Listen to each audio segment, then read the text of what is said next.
Hello guys, welcome back to ജിങ്. അപ്പം നമ്മൾ പോകാൻ പോകുന്നത് യോഗ പ്രോഗ്രാമിൽ പങ്കെടുക്കാനാണ്. ഞങ്ങളെല്ലാവരും ബ്ലാക്ക് ആൻഡ് വൈറ്റ് ആണ് ഇട്ടേക്കുന്നത്. അപ്പം ഞങ്ങൾ ആദ്യമേ തന്നെ ട്രെയിൻ കയറിയിട്ട് ഞങ്ങൾ ഇറങ്ങി. അരമണിക്കൂർ എടുത്തു ഞങ്ങൾക്ക് ഇവിടേക്ക് എത്താണ്ട്. ഞങ്ങൾ ബസ്സിൽ പോകാമെന്നാണ് വിചാരിച്ചത്. പക്ഷെ ബസ്സിൽ പോകാന്ന് വെച്ചാൽ 2 ബസ് കയറിയാണ്. അപ്പം ഞങ്ങളൊരു ഊബർ പിടിച്ചു. ഊബറിൽ ഞങ്ങൾ പോണ കാഴ്ചയാണ് കാണുന്നത്. ഞാൻ കുറച്ച് സ്പീഡ് ആക്കിയിട്ടുണ്ട് കേട്ടോ. അപ്പോൾ പിന്നെ ഞാൻ ലാഗ് അടുപ്പിച്ചില്ല. എന്നിട്ട് ഞങ്ങൾ അവിടെ എത്തി. ഒരു കുത്തനുള്ള ഒരു സ്റ്റെപ്പ് കയറ്റുണ്ടായിരുന്നു. ഞങ്ങൾ അതൊക്കെ കയറി ഒരു ഗേറ്റ് കടന്നു. അത് കഴിഞ്ഞിട്ട് നോക്കുമ്പോണ്ട് കുറേ ഉണ്ട് കേട്ടോ ഉള്ളിലേക്ക്. അപ്പൊ ഞങ്ങളിങ്ങനെ കുറേ നടന്ന് വന്നു. അപ്പൊ അതിന്റെ രജിസ്ട്രേഷൻ നമുക്ക് എഴുതാൻ പറഞ്ഞു. ലാപ്ടോപ്പിൽ പറഞ്ഞു. അപ്പൊ നിങ്ങൾക്ക് ഇത് കൊടുക്കണം. പിന്നെ അവിടെ എത്തിയപ്പോൾ എല്ലാം ഷടപ്പടേ നീങ്ങും. അപ്പോൾ ഞങ്ങൾ ആദ്യമേ തന്നെ മാറ്റി വെച്ചപ്പോൾ അവർ പറഞ്ഞു രജിസ്റ്റർ ചെയ്യാൻ വരാൻ പറഞ്ഞു. എന്നിട്ട് ഞങ്ങൾ രജിസ്റ്റർ ചെയ്യുന്നതാണ് കാണുന്നത്. ഞാൻ പറഞ്ഞ പോലെ തന്നെ നേച്ചറിൽ ഇരുന്നിട്ടാണ് ഞങ്ങൾ യോഗയൊക്കെ ചെയ്തത്. പിന്നെ അവിടെ ബ്രേക്ക്ഫാസ്റ്റ് ഒക്കെ കിട്ടുന്നുണ്ടായിരുന്നു. അത് അറേഞ്ച് ചെയ്യുന്നതാണ്.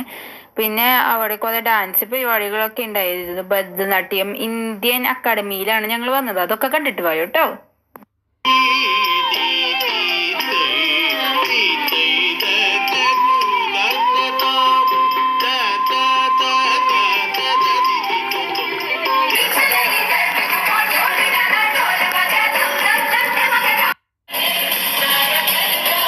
പിന്നെ അവിടെ ഉണ്ടായിരുന്നത് കൃതിക ടാഗോർ എന്ന് പറഞ്ഞിട്ടുള്ള ഒരു ഡാൻസ് കൊറിയോഗ്രാഫി ചെയ്യണ ഒരു ചേച്ചിയാണ്. ഭയങ്കര ഫേമസ് ആണ്. അപ്പൊ ആ ചേച്ചി ഞങ്ങൾക്ക് കുറച്ച് ഡാൻസ് ഒക്കെ പറഞ്ഞു തന്നു.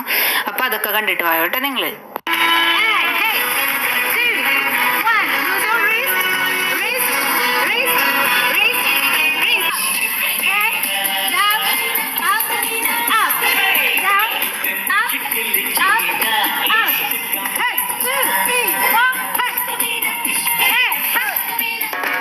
അവസാനമായിട്ട് കുറച്ച് ഡാൻസ് കൂടി ഉണ്ടായിരുന്നു. അതിൽ 3 പോർച്ചുഗീസുകാരും ആ ഓറഞ്ച് ഇട്ടിരുന്നത് മലയാളിയാണ് കേട്ടോ.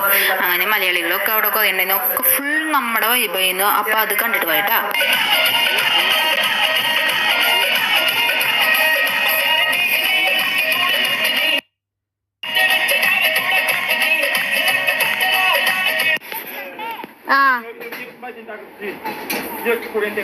പിന്നെ ഗൈസ് അവിടെ നിന്ന് ഇന്റർനാഷണൽ യോഗ ഡേന്ന് എഴുതിയിട്ടുള്ള ഒരു ടീഷർട്ട് തന്നു ഞങ്ങൾക്ക് 4 പേരിലേക്കും. എന്നിട്ട് ഞങ്ങൾ ഫോട്ടോ ഒക്കെ എടുത്തു. പിന്നെ ജിങ്കിളുടെ വോയിസ് ആണോ എൻ്റെ വോയിസ് ആണോ നിങ്ങൾക്ക് ഏറ്റവും കൂടുതൽ വോയിസ് കൊടുക്കുമ്പോൾ ഇഷ്ടപ്പെട്ടതെന്നും കൂടി ഒന്ന് കമന്റ് ചെയ്തോളൂ. അപ്പത്തേക്കുള്ള ബൈ. See U.